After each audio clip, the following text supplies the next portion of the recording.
The test is in 4 parts: Part 1, Part 2, Part 3, and Part 4. Now look at Part 1. Part 1. Listen to the conversation between Bob Wills, who is a foreign student advisor at a language school, and Angela Tung, who is a student, and complete the form. First, you have some time to look at questions 1 to 8 on the form now.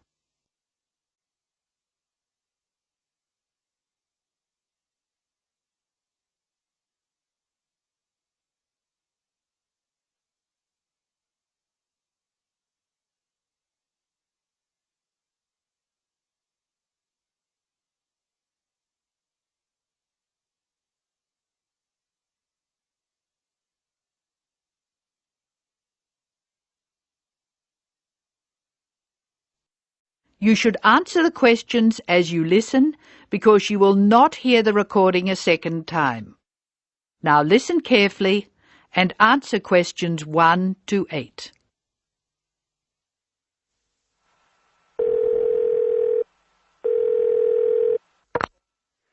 Hello, Foreign Student Advisor's Office. This is Bob Wills speaking. Can I help you? It's Angela Tung here, Bob. I'd like to make a request for special leave. Can I do that over the phone? Hello, Angela. You can make that request by phone, but I'll have to fill the form out. Let me get the special leave form. OK, here it is. Tell me your student number, please. It's H for Harry, 5712. H 5712. OK. What's your address, Angela? I live at 10 Bridge Street, Tamworth. 10 Bridge Street, Tamworth. And your phone number? The telephone number's 810675. Thanks. What course are you doing? I'm in the writing class. Writing. Who's your teacher this term? Mrs. Green. She spells her name like the colour. Thanks. When does your student visa expire?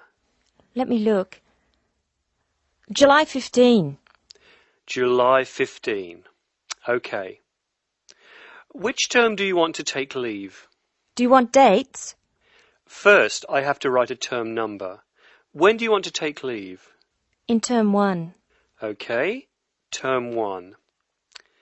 Now, can you tell me what are the exact dates? I'd like to be away May 31 to June 4. OK, I've got that. You'll miss 4 working days between May 31 and June 4. Is that right? Only 3. I'll be away over a weekend. I'll be back at my classes on June 5, so that's 3 days away.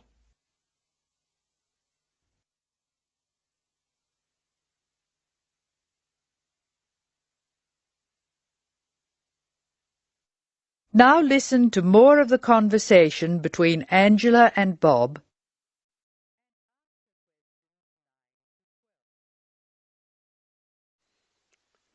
Why do you want to take leave, Angela? I'm going to visit my Aunt May. She's my mother's sister. She and her husband are my guardians while I'm here. Where do they live? About 50 kilometres from here, near Armadale. Do you have to take so long if they live nearby? My mother is coming with me.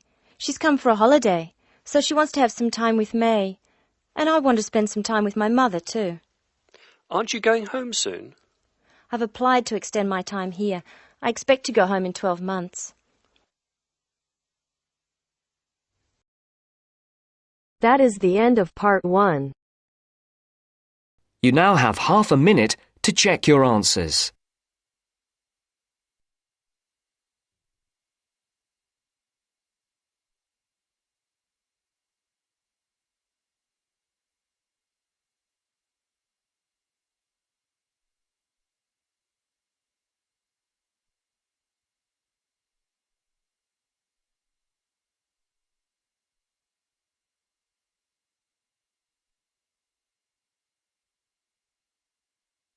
Now turns to Part 2. Part 2. You will hear someone talking about travelling around New Zealand. First, you have some time to look at questions 11 to 15.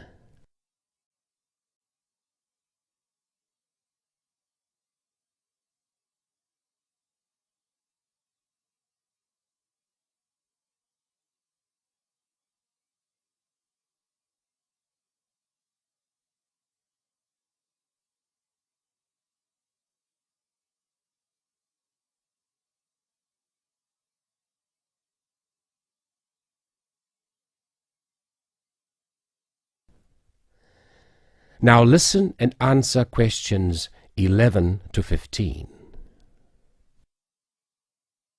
When thinking about beautiful countryside or stunning views, it has long been accepted that Australia and New Zealand have few equals.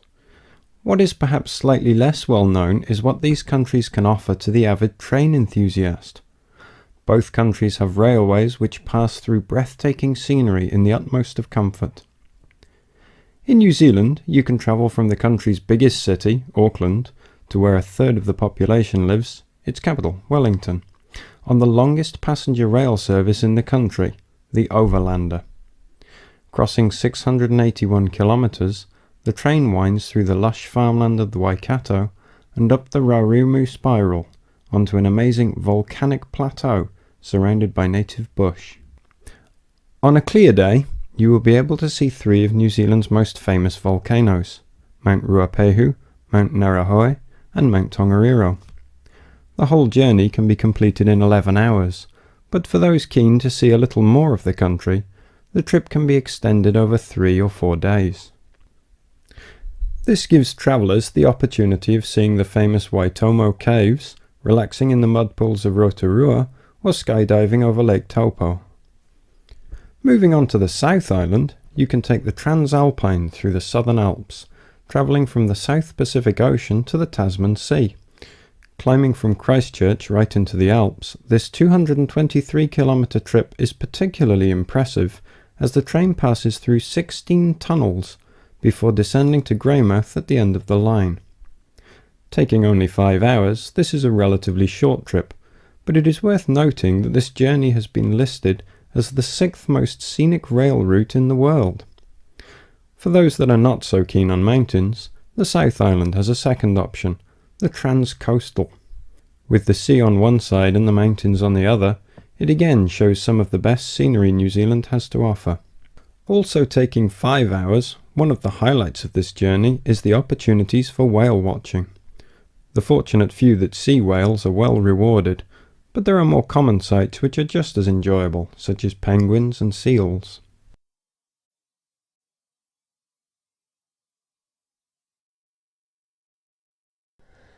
Before you hear the rest of the recording, you have some time to look at questions 16 to 20.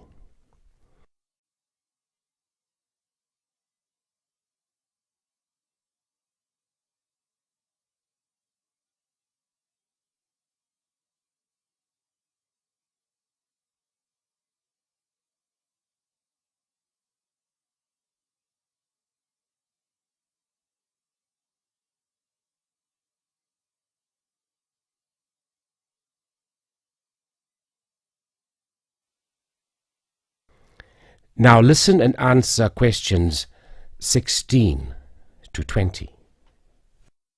Although these 3 train journeys are undeniably breathtaking, some travellers prefer the longer journeys on offer in Australia.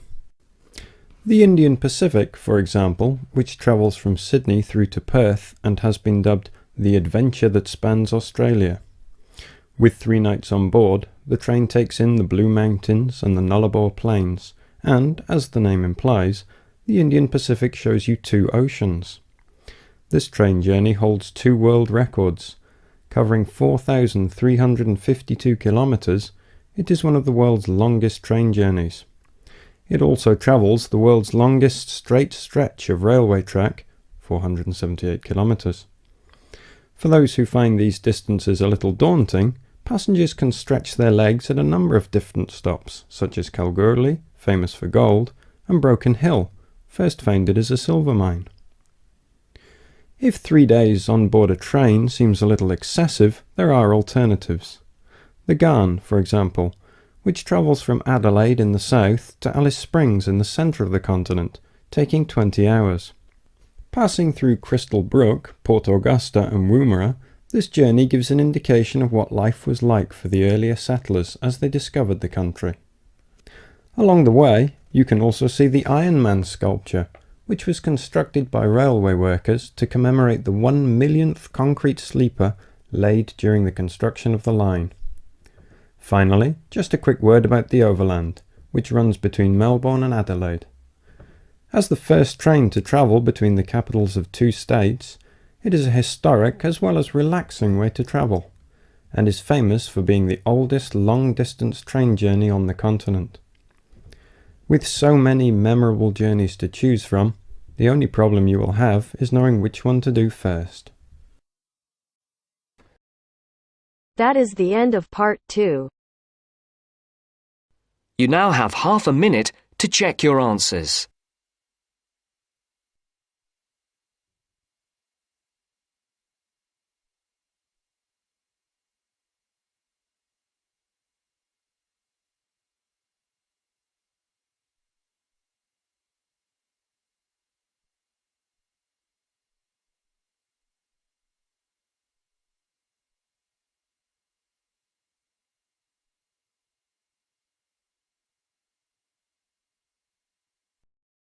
Now turns to part 3.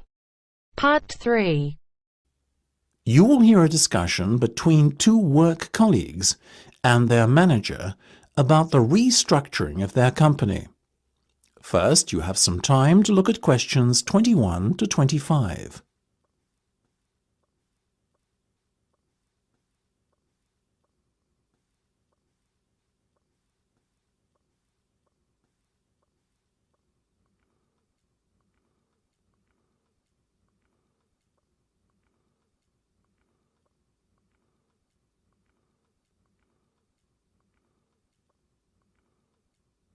Now listen carefully and answer questions 21 to 25.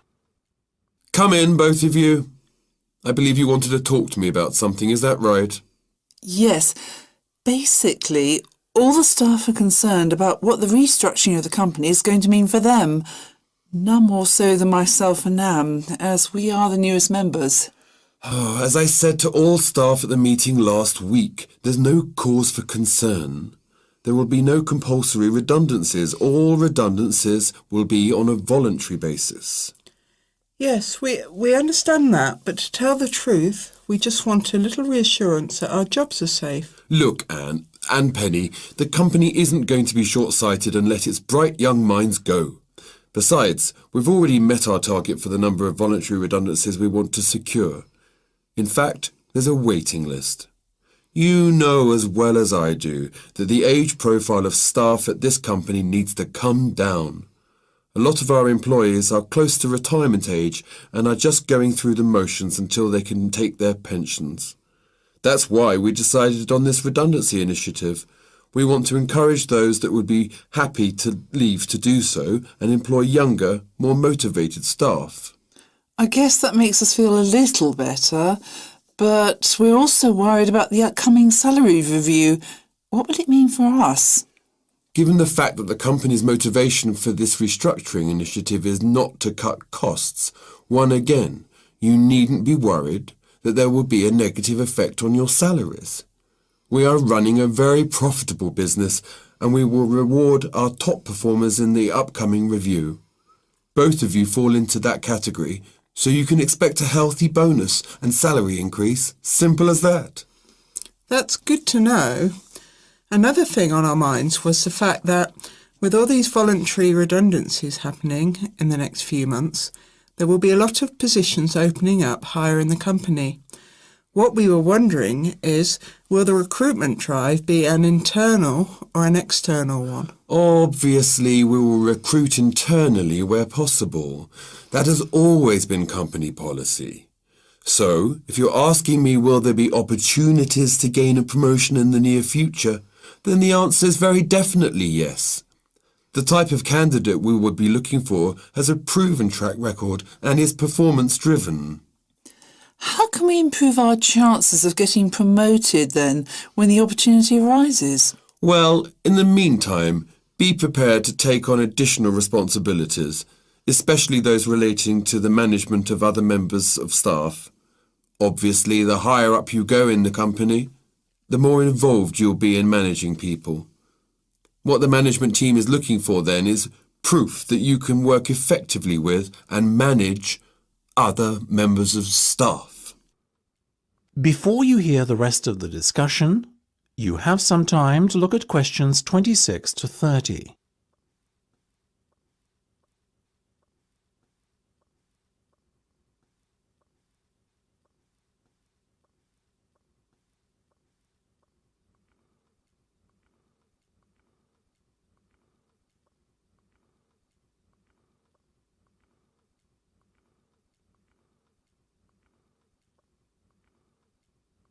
Now listen and answer questions 26 to 30. One more thing. Go on. This project you've given us to manage, is it a test of our abilities? I guess you could say it is a test of sorts, but look at it more as a chance for you to prove yourselves. Actually, now that I have you both here in private, can we talk about that a bit? Of course. OK, Penny. Let's start with you. Has the timescale been agreed yet? Yes. You said we have a total of 8 weeks to bring the product to launch. So we've decided to allocate 3 weeks at the beginning to product research and prototype testing. Very good. Then after that, we are going to spend a further 3 weeks formulating our marketing strategy and doing some research and testing on a sample of the target market itself to get some feedback. And presumably the last 2 weeks will be devoted to the launch? Exactly. Now, let's talk estimated costs. Well, you've given us a total budget of £100,000. Of that, we're allocating 50% to product development and testing, a further 25% to marketing, and £25,000 will be spent on the launch. Penny, give me a breakdown of the launch costs, would you? Sure. £10,000 will be spent on hiring and decorating the venue, £10,000 will be spent on promotional work, and the remaining money will be used to pay for catering and administrative costs. I'm very happy with that, to be honest. As I said, you guys should stop worrying. You're doing a fantastic job, so keep it up.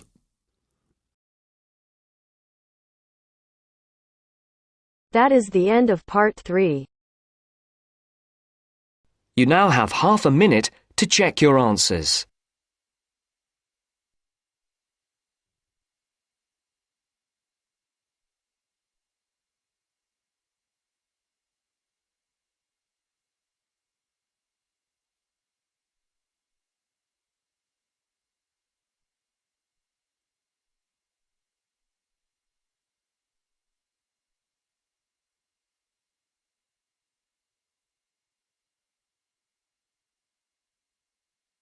Now turns to part 4. Part 4. You will hear part of a lecture about philosophy. First, you have some time to look at questions 31 to 40.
Now listen carefully and answer questions 31 to 40. Most of you, I hope, will be familiar with the name Socrates. The ancient Greek philosopher is perhaps one of the most admired people in history. Socrates led a very noble life. He was, I suppose you could say, an optimist who believed in the good of mankind. According to Socrates, human nature leads people to act correctly and in agreement with knowledge. Socrates believed that evil and wrong actions arise out of ignorance and is famously quoted as saying, "No man knowingly does evil." True to his personal beliefs, Socrates devoted his own life to seeking goodness and truth. Born in Athens, where he lived all his life, Socrates always dressed simply and was known for moderation in both eating and drinking. He brought his teachings to the masses, speaking regularly in public places such as the busy streets of Athens, especially in the area around its great marketplace. He had little regard for public opinion, and always conducted himself in accordance with his own set of rules.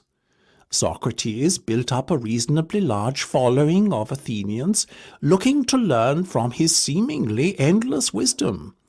But he also had a good many enemies who mistrusted him on account of his unorthodox views on subjects such as religion. Socrates' enemies were what you would call the wrong type of enemy, being powerful and influential Athenians. Their efforts to have him ruined saw him brought to trial on charges of corrupting the young and disrespecting religious traditions. In the trial, Socrates defended himself, claiming that he had done nothing more sinister than enlighten people with a clearer knowledge of the truth, which is essential for the correct conduct of life. He made some remarks aimed at the ruling establishment, suggesting that those who are elected are not necessarily fit to govern effectively.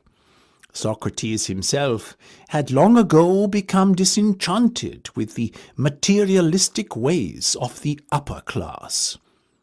Unfortunately, his views were seen as an attack on democracy and the electoral process, so the jury found Socrates guilty as charged and sentenced him to death.